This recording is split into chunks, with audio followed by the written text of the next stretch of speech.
ஆண்டவரை காதலித்தா, ஆண்டவரை நேசித்தா என்னெல்லாம் நடக்கும்? முதல் வாசனம் வாசியுங்கள். ஆமென். ரோமர் 8வது அதிகாரம் ஆமென் 36வது வசனத்தை வாசியுங்கள். 36 39 எழுதி அடிச்சுட்டு 36 மொத்தம் வாசியுங்க. ரோமர் 8:36 வேகமா. கிறிஸ்துவின் அன்பை விட்டு நம்மை பிரிப்பவன் யார்?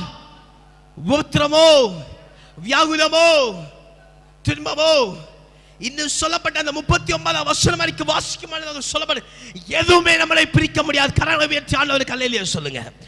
அல்லேலூயா. நீ பிரிந்திருக்கிறேன் சொல்லி நீ உணர்கிறாய் என்று சொன்னா அதிகமா இயேசுவை காதலித்தா, இயேசுவை நேசித்தா, நீ சொல்லப்படுகிற அந்த அன்பை விட்டு எவரும் உன்னை பிரிக்க முடியாது.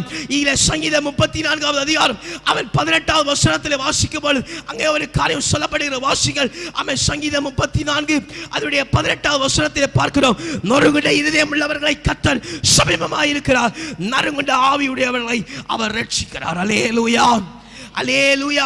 பிரிந்திருக்கிற உன்னை அவர் கர்த்தர் பார்த்து சொல்ல, பிரிந்திருக்கிற நேரத்தை நீ இயேசுவை நேசிப்பாய் என்று சொன்னா அவர் நொறுங்குண்ட இருதயமாய் இருக்கிற, பிரிந்து போய் கலக்கமாய் இருக்கிற உன் இதயத்தில் அவர் கூட இருப்பார். அவர் நொறுங்குண்ட இருதயத்தை அவர் குணமாக்குவார். அல்லேலூயா, அல்லேலூயா, அல்லேலூயா. இரண்டாவது இருக்கப்பட்ட சூழ்நிலை அவன் குழப்பமா எதிலே சந்தோஷப்படணும், எதிலே சந்தோஷப்பட அப்படிப்பட்ட இருக்கிற சூழ்நிலை நீ இயேசுவை நேசித்து, இயேசுவை காதலித்து, இயேசுவிடத்தில் அதிகமாய் அன்பு கூறுவாய் என்று சொன்னா உனக்கு வருகிற இரண்டாவது காரியம் மத்தேயு 12வது அதிகாரம் 28வது வசனத்தை வாசிங்க.